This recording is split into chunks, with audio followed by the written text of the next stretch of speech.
In eastern Ukraine, the situation has changed dramatically in recent months as the Russians have moved much closer and are destroying civilian infrastructure, The Economist writes.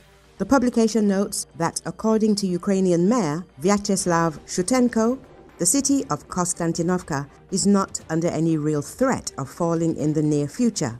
At the same time, the gradual advance of Russian occupiers means that neighboring Druzhkovka is also coming under increased shelling.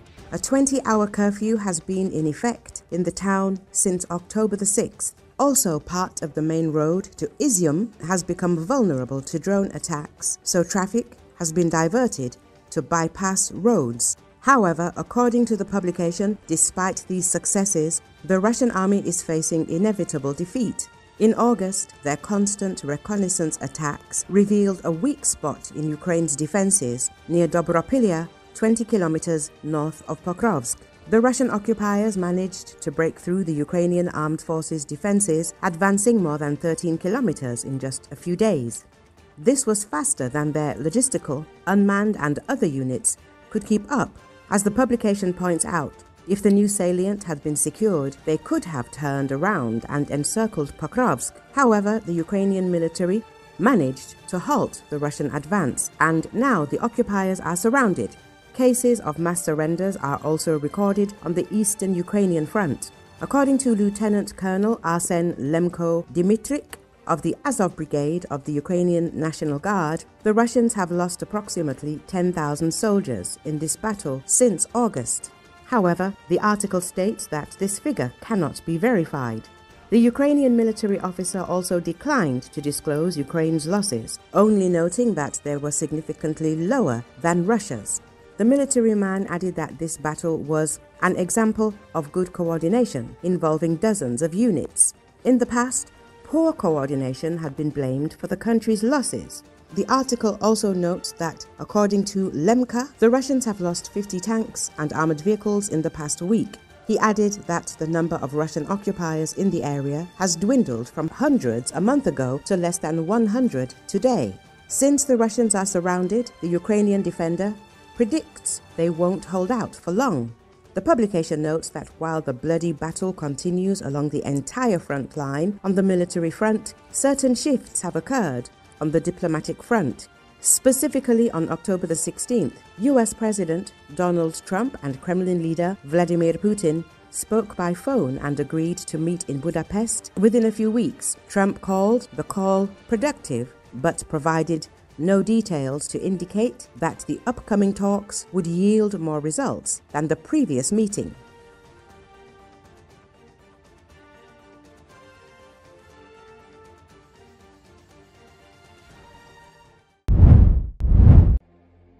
A cargo aircraft skidded off a Hong Kong runway and collided with a security patrol car before both fell into the sea early Monday, killing the 2 people in the car, authorities said. According to Associated Press, the plane's 4 crew members were unhurt.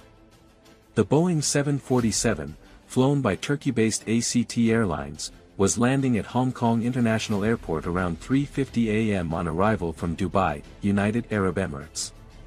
The aircraft was being operated under lease by Emirates, a long-haul carrier based in Dubai. The captains did not seek help before landing and had taxied about halfway down the runway before skidding off it to the left, Stephen Yu, the airport authority's executive director in airport operations, said during a press conference. The patrol car absolutely did not rush onto the runway. It was the plane that went off the runway and crashed into the patrol car outside the fence, he said. When rescue crews arrived, the plane was broken into 2 parts, floating in the sea, and the 4 crew members were waiting to be rescued at its open door, said a fire services official. The 4 crew members had no apparent injuries. Rescuers dove into the sea and found the 2 security workers trapped in the car after a 40-minute search. Local television images at mid-morning showed the aircraft partially submerged just off the edge of the airport's seawall.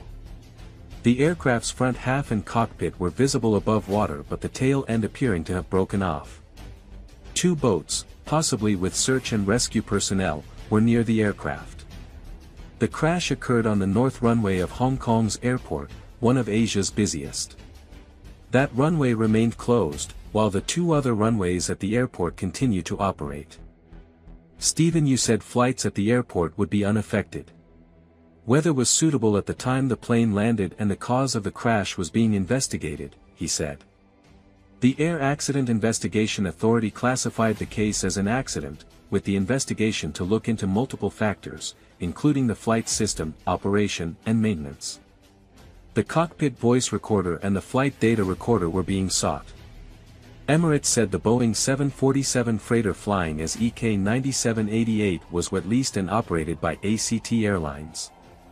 In wet leases, the company supplying the plane also provides the crew, maintenance and insurance. Emirates said there was no cargo on board. The aircraft was 32 years old, according to Flight Radar 24. Hong Kong International Airport was built on reclaimed land by merging 2 smaller islands north of Hong Kong's Lantau Island in the South China Sea, at the mouth of the Pearl River. The edge of the north runway lies only a few hundred meters from the water, while the other 2 runways are even closer.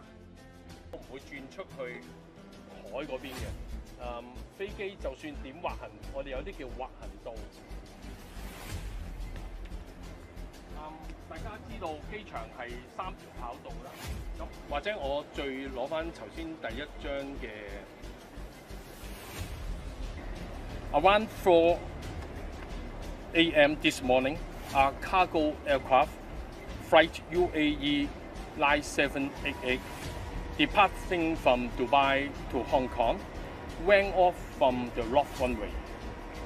Upon landing, and crashed through the fencing and into the sea. Unfortunately, an airport security patrol car was there at that time. The aircraft collided with the patrol car and pushed the car into the sea.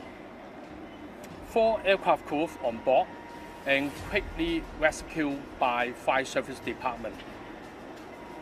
Fire Service Department also rescued 2 security staff from the sea. One was certified dead at the hospital and other certified dead at the sea.